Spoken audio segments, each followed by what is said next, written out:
itu statusnya dua. Satu, orang itu tidak tahajud, tidak istighfar. Dan alhamdulillah tahajud dan istighfar di Islam disebut sunat. Tidak juga nggak apa. Tapi yang jelas ketika kita tidur isya sampai subuh, status permanen kita adalah meninggalkan dugem, meninggalkan dunia dan yang maksiat. Kita tidak jadi penjahat, tidak sebagai pencuri, tidak sebagai pezina. Sehingga tidur kita akan ditulis oleh Allah sebagai pahala. Karena di tidur itu berarti kita mulai jam 9, misalnya tidur jam 9 sampai subuh, status kita adalah tarkul ma'asi. Saat itu kita meninggalkan semua maksiat. Sehingga dengan status itu tidur itu luar biasa. Karena dengan tidur kita meninggalkan semua maksiat. Waktu malam atau siang.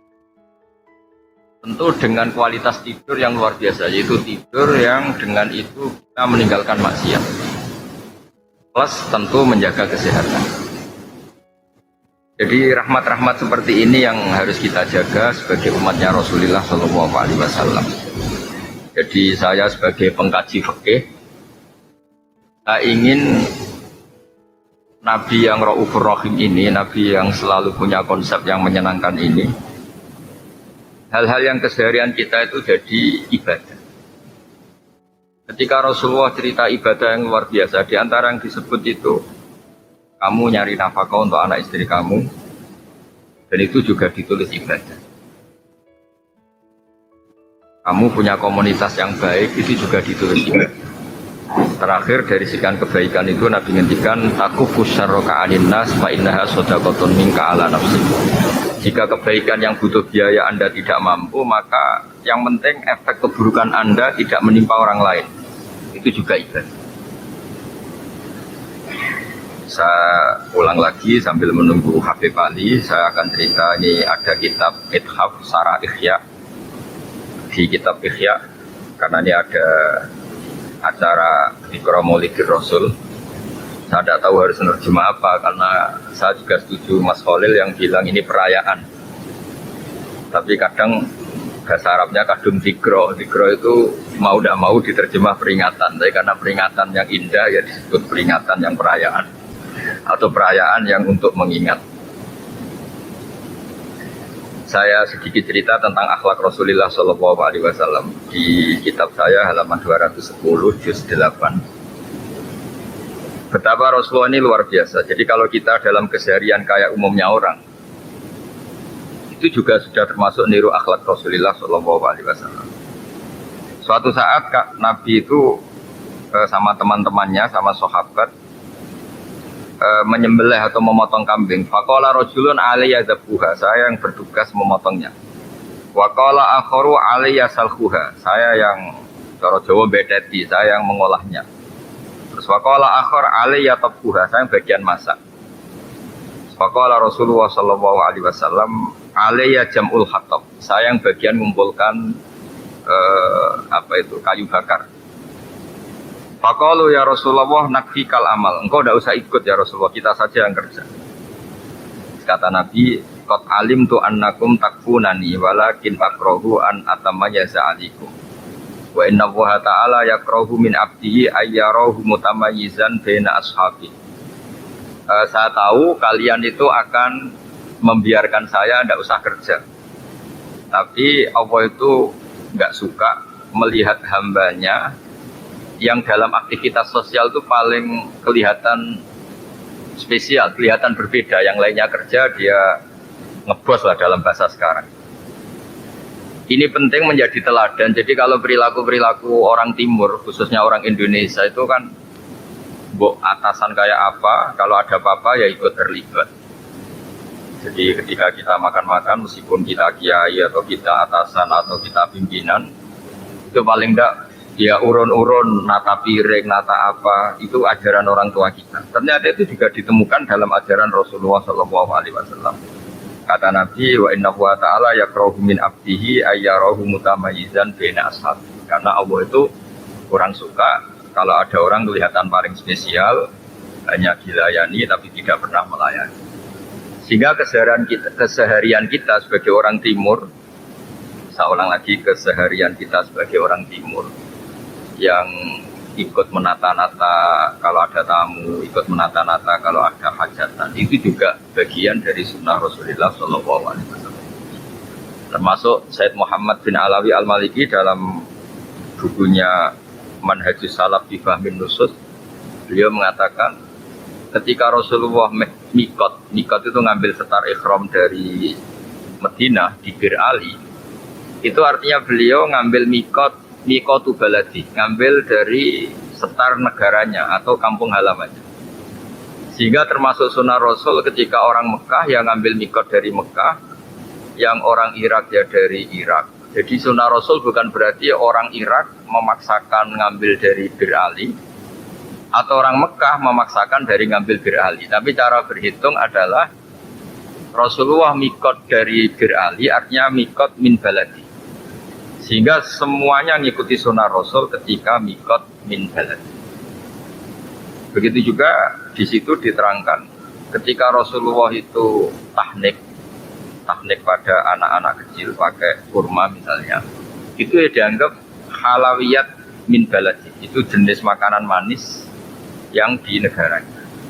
Sehingga di kitab-kitab fikih disebutkan misalnya orang Indonesia mau buka puasa itu tentu sunat pakai kurma atau apa, kalau enggak ya diganti degan atau apa, yang penting jenisnya halawiyat, jenis manis.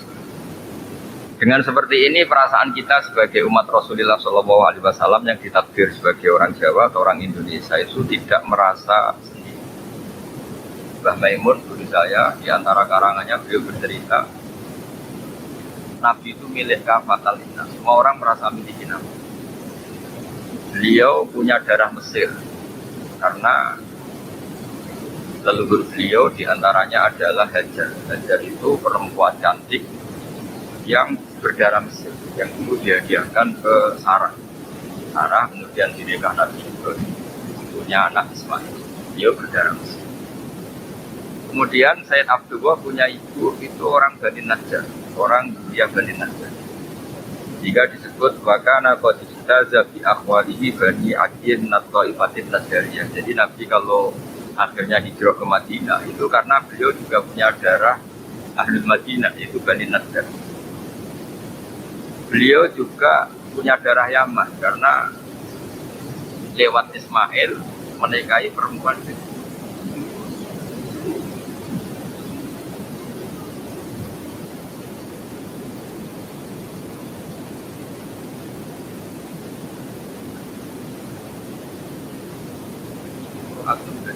Jadi perempuan kampung yang bernama Halimah. Jika semua masyarakat kampung yang berprofesi misalnya pengembala kambing itu harus ikut bangga, karena di daerah Nabi yang orang paling mulia di dunia tentang kita itu ada rodo, ada susu yang menjadi darah daging beliau, minim roatin berdamia dari perempuan kampung yang bernama Halimah. Sehingga orang merasa bangga semua dengan Rasulullah SAW. Begitu terakhir sambil tutup Habib Ali, saya baca sedikit tentang ketika beliau masih ikut keluarga Halimatus Sa'diyah. Ya, saya ulang lagi, ketika beliau masih ikut keluarga Halimatus Sa'diyah, zaman masih kecil beliau sudah didesain orang yang berakhlak al-karimah. Jadi ketika banyak ulama, ketika Anda bercerita Nabi itu Rohil Ghanam, itu harus kamu katakan sebagai sifat umat khin. Saya baca dalam kitab Madarijus Su'ud, syarah dari Al-Barjanji, ini min mahasini akhlaki Rasulullah sallallahu alaihi wasallam. Wa kana sallallahu alaihi wasallam yakhruju ma'al ghimanil hayy fa idza ra'ahum yal'aqun tanakha anhu. Terus ketika beliau main-main wa qala laha ya ummah ma balu ikhwati lam arahum fil hayy nahar. Ibuku, Nabi itu memanggil Halimah itu ibuku, saking bagus akhlaknya. Kenapa saudara saya tidak kelihatan di rumah bermain-main? Qala ya bunayya innahum yakhrujuna ma'an asnam allati razaqana wa yaha bi barakatik. Mereka ini menggembala kambing, yang kambing-kambing itu menjadi subur, menjadi gemuk karena berkahmu. Faiza ja'alailu roja'u biha ilaina. Terus faqala sallallahu alaihi wasallam ma ansaqtu baini wa baina ikhwati. Aq'udu ana bil hayyi atabarradu wa aqulu wa astazillu bi zilli wa ashrabul albana wal ma'uz zilal wa ikhwati yalhaquhum harrul hawajir. Jadi Nabi ikut menggembala kambing itu bukan karena Nabi sebagai penggembala itu bukan, saking baiknya akhlaknya. Ini tidak fair ibuku, saudara-saudaraku kena panas terik matahari karena menggembala kambing. Kemudian saya asik di rumah, tidak panas-panasan, saya asik bisa minum, asik bisa menikmati susu dari kambing itu. Sementara saya tidak ikut menggembala. Alhasil akhirnya Nabi berpamitan ikut menggembala. Jadi kayak apa akhlaknya Nabi luar biasa. Gembala kambing ini juga bagian dari akhlak beliau, karena ikut nikmati susunya kok tidak ikut menggembala. Jadi ini luar biasa akhlak Rasulullah SAW. Akhirnya beliau pamit untuk ikut menggembala. Faqalat ya bunayya innama af'alu dzalika khaufan 'alaika minal a'da wa akhsha 'alaika min salikit thariq ayaro jamalaka wa anwaraka fala yasbiruna anka. Meskipun demikian, Anda jangan ikut menggembala karena saya takut nanti Anda diculik. Ini juga pelajaran betapa baiknya Halimatus Sa'diyah. Jadi beliau mencintai Rasulullah seperti mencintai anaknya sendiri. Dan barokahnya takut diculik ini kemudian Nabi itu diawasi oleh Halimah. Dan delalah ketika diawasi itu banyak ahli tarikh, beliau dioperasi lah kalau bahasa sekarang oleh malaikat yang mengisi hikmah di dada Nabi. Sehingga ketika beliau mengalami itu disaksikan sebagian oleh saudara-saudaranya, sebagian oleh Halimatus Sa'diyah. Dimulailah cerita kenabian Syakku Sodri Syarif Sallallahu Alaihi Wasallam. Para pemirsa, karena ini Habib Ali sudah gabung, kita semua akan istifadah dengan beliau. Jadi saya harapkan semua ilmu tadi dari Habib Ali, dari semuanya, dari Mas Khalil, kemudian nanti dari Habib Nabil, semoga semuanya berkah. Tapi saya berharap seperti yang dikatakan Habib Ali tadi, kita maulid tidak sekedar baca sholawat, tapi ada satu dua, syukur-syukur banyak akhlak Rasulullah SAW yang kita tiru, termasuk wa ahsin man asa ilaika, sil man qata'aka wa ahsin man asa ilaika. Semoga bermanfaat. Assalamualaikum warahmatullahi wabarakatuh.